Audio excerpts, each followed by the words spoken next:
Williams ഐലൻഡിൻ്റെ Taj Malabar hotel സ്ഥിതി ചെയ്യുന്നത്. Highly secured ആയിട്ടുള്ള ഒരു ഹോട്ടലാണ് വില്യംസ് ഐലൻഡിൻ്റെ താജ് മലബാർ ഹോട്ടൽ എന്ന് പറയുന്നത്. ഒരുപാട് VIPsമാരും MLAമാരൊക്കെ താമസിക്കുന്ന സ്ഥലം കൂടിയാണ് വില്യംസ് ഐലൻഡിൻ്റെ താജ് മലബാർ ഹോട്ടൽ എന്ന് പറയുന്നത്.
ഷിപ്പിന്റെ ലെഫ്റ്റ് സൈഡിലായിട്ട് ദൂരേക്ക് നോക്കി കഴിഞ്ഞിട്ടുണ്ടെങ്കിൽ കാണുന്നത് മട്ടാഞ്ചേരിയുടെ ഏരിയ ആണ്.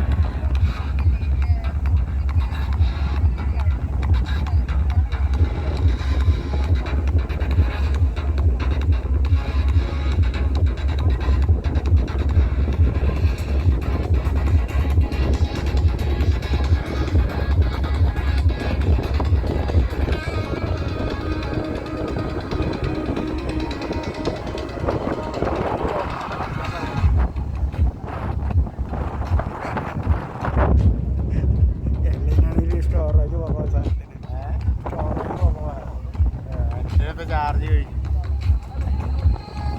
അതിനകത്ത് ചാർജില്ലായപ്പോൾ 5% ഉപയോഗിക്കാൻ പറഞ്ഞു. ഞാൻ നോക്കുമ്പോൾ ചാർജിന് കാണാനില്ല.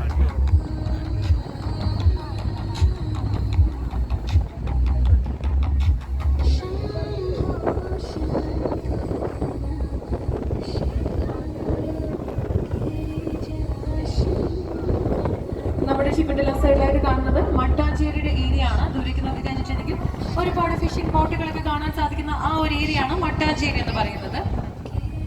ഒരുപാട് കമ്മ്യൂണിറ്റീസ് ബിൽഡ് ചെയ്തിട്ടുള്ള ഒരു സ്ഥലം കൂടിയാണ് മട്ടാഞ്ചേരി എന്ന് പറയുന്നത്. ഹിന്ദു, ക്രിസ്ത്യൻ, മുസ്ലിം, സിഖ്, കൊങ്ങനീസ്, പഞ്ചാബീസ് അങ്ങനെ ഒരുപാട് മതസ്ഥർ ഒരുമിച്ച് താമസിക്കുന്ന സ്ഥലമാണ് മട്ടാഞ്ചേരി എന്ന് പറയുന്നത്. ഏകദേശം 14 ലാംഗ്വേജസ് സംസാരിക്കുമെന്നാണ് അറിയാൻ സാധിച്ചിട്ടുള്ളത്.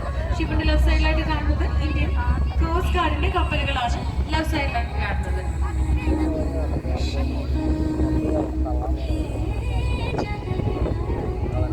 ഷിപ്പിന്റെ റൈറ്റ് സൈഡിലായിട്ട് കാണുന്നത് വല്ലാർപാടം കണ്ടെയ്നർ ടെർമിനലാണ്.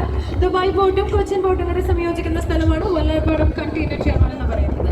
ഷിപ്പിന്റെ റൈറ്റ്